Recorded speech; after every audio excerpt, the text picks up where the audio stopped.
Tahukah kamu bahwa penjajahan bangsa Eropa di Nusantara semenjak abad ke-16 sampai abad ke-20 silam itu sebenarnya juga dipicu oleh jatuhnya Konstantinopel ke tangan Islam pada tahun 1453. Nusantara pertama kali mulai dijelajahi oleh bangsa Eropa pada tahun 1510, diawali dengan masuknya kapal-kapal Portugis yang dipimpin oleh Alfonso de Albuquerque yang mulai menguasai Malaka. Kedatangan orang Portugis ini adalah dipicu kebutuhan untuk mencari sumber daya pangan yang baru, terutama rempah-rempah. Karena saat itu, begitu Konstantinopel jatuh ke tangan Islam atau Kesultanan Turki Utsmani, jalur perdagangan dan rempah-rempah ke Eropa diblokir.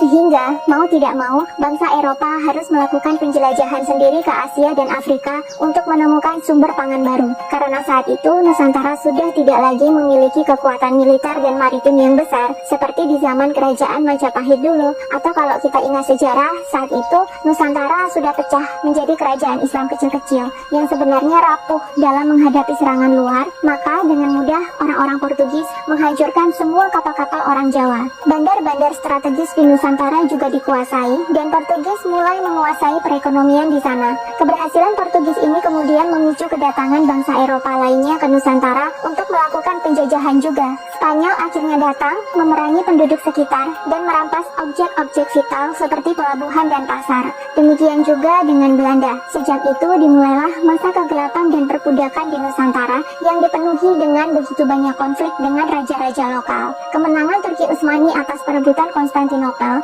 membuat bangsa Eropa ini berpencar dan melakukan penjelajahan ke benua Asia dan Afrika. Konstantinopel adalah ibu kota kerajaan Bizantium yang termasuk ke dalam wilayah yang sangat strategis. Lokasi kotanya yang ada di persimpangan benua Asia dengan Eropa memegang peranan penting di bidang ekonomi. Semua pasokan bahan pangan dan kapas dari Asia pasti melewati Konstantinopel sebelum diedarkan ke Eropa. Eropa sendiri saat itu sangat menggantungkan diri kepada pasokan bahan baku dari Asia. Bizantium sendiri adalah kerajaan Kristen terbesar di zaman itu dan menguasai sebagian wilayah Eropa dan Afrika yang begitu luas. Kemegahan dan kekayaan kekaisaran ini tentu membuat bangsa Arab cemburu dan ingin menguasai.